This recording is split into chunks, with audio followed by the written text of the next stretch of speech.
talking with Talayah Stovall, who is the author of her new book, Light Bulb Moments. Welcome to the show. Thank you, Brother Rick. Thanks for having me on. How did you come up with the idea for this book, Light Bulb Moments? Well, a lot of times I find as I'm out in nature, walking, kind of meditating, these ideas come to me, these revelations. And much like I think when a songwriter writes a song, they hear the music in their head. I hear the light bulb moments, and as they come to me, I find that if I don't write them down, I'll forget them.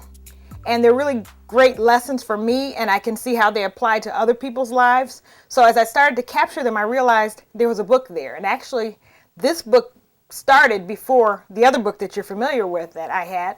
And I just started to put all of my life lessons together. I started to include them in my newsletters, and they just seemed to resonate with people.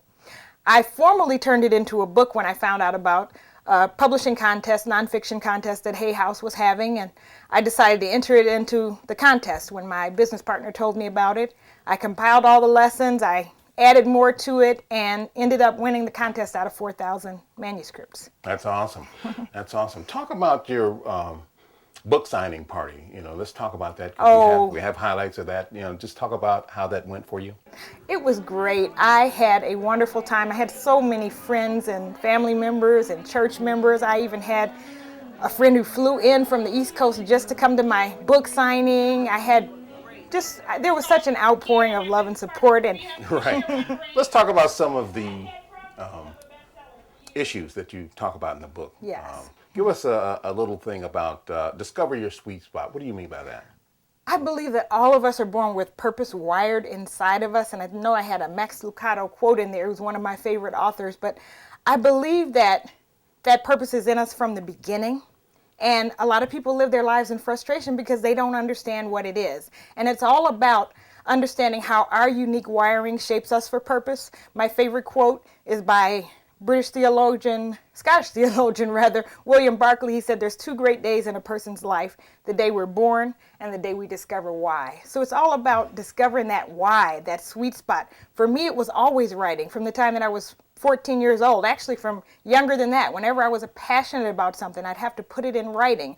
And so through my life, even though I went in many different directions, I was an engineering major, I was business major, I changed. I went into banking, and after years, I just noticed that whenever people wanted someone to write something, whether it's a manual, a newsletter, or anything else, or whether they wanted someone to present something, they always seemed to find me. So I finally realized that purpose that was in me, that I recognized at 14 when I realized that I wanted to be an author, was still in me, and that I had to pursue it even after decades. I still went back to my original passion, and now I'm very excited to be living in it. And I just want to help other people as a coach discover that also. Green is the new black. Yes. What do you mean? That's all about being green and appreciating what we have. A lot of times as Americans, we are the ultimate consumers. We're always buying more, and I'm guilty of it. I use myself as an example. My freezer's always packed, my cabinets, my closets. Sometimes we have to learn to just enjoy what we have instead of buying more, accumulating more. Use what we have and appreciate where we are right now. Life lessons from the Temptations. Yes. Talk about that. Well, that group had a lot of ups and downs. I'm remembering now, I had just watched the Temptations movie, and that's kind of what sparked that lesson in me. And I saw how one of the original group, and I forgive me if I don't remember all the names right now, but one of the original members gave up because he didn't believe that the group was going to really make it. They were struggling a bit in the beginning. So he gave up, walked away. Of course, years later, I'm sure regretted it. And that's a lesson in how sometimes we can so easily give up on our dreams when things become difficult. There were some group members that kind of let ego take over. And so that became the focal point. Instead of having a team mentality, it became about them and to their own detriment. And so just kind of looking at some of the things that we can learn from anything, any simple thing in life can just give us a deeper meaning if we learn to apply the lessons. And there were some others, but I don't remember all of them offhand. That's okay. But if you read the book, right, you can get the lessons. Oh, absolutely. Hard work makes it easy. What do you mean?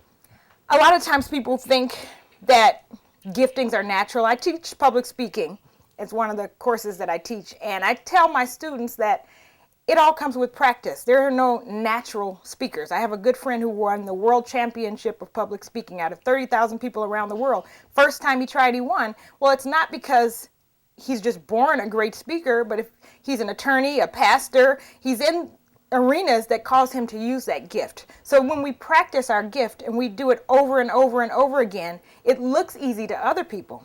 But it's only because we really put the hard work in behind the scenes that we need it to really just be able to flow with our gift. And then you say, write a prescription for healthy relationships. Exactly. Well, I use that prescription analogy because just like anything else in life, when we have something that's not working right in our bodies, we'll go to the doctor and we find out what we need to do to fix it. And it's the same thing with our relationships. A lot of times we just give up and walk away when a lot of times things are fixable. If we apply the right things, we think about what do we need to do to make it better rather than just giving up. So there are things that we can do, like having a more positive attitude, like thinking of how other people want to be treated. And it's not just in romantic relationships, but any kinds of relationships. We have to think about what we're bringing into the relationship, not just always what we're getting. And a lot of times if we can kind of change, look at the vital signs that are going on in the relationship, see what needs to be fixed, and we can address those things. And sometimes changing our own behavior or the way we're treating people will fix the problem in the relationships. Okay, a lot of people believe in managing your time. You say manage your priorities, not your time. Why?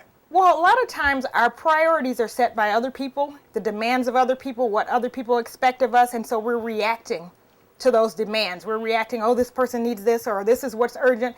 We really need to think about what's important to us, what our goals, what our priorities are, and then we need to manage around those. And sometimes we have to say no to what some people might be asking us to do, or what may look urgent may not really be what's the priority for us. And then the last topic I want to go over with you is obey the crossing guard. What do you mean?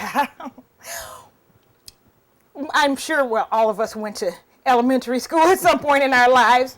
And the analogy is that there's a crossing guard who stands at the intersection to tell the children when it's safe to go. That crossing guard is a lot taller, has a higher vantage point, and can see a lot of things that the young people can't see coming. She knows, or he knows, how to direct the traffic, maybe stop something that's coming that might be dangerous, tell the children when it's safe to cross. And I believe that we all have a crossing guard who directs our lives, who helps us to let us know when it's safe to proceed, when we need to slow down, sometimes even shuts a door that is not safe for us to go through. So we kind of have to learn to listen to that voice that speaks to us. And if we get really quiet and we pay attention, we can avoid some of the dangers that we might encounter in life. And then we also will be able to take advantage of the opportunities. When that door opens and it's time to go, we'll know that it's time to step forward. Well, I can say personally, this is a fabulous read. So how can our viewers obtain a copy of Light Bulb Moments? If they would like, they can buy it online at Amazon.com, BarnesandNoble.com. They can buy it in Barnes & Noble stores. They can get it off my website, TalayahStovall.com, or the Hay House website. You can buy it, and it's available in Kindle, Nook, iTunes, or you can get a paperback copy. Thanks a lot, Talayah. Thanks so much, Brother Rick.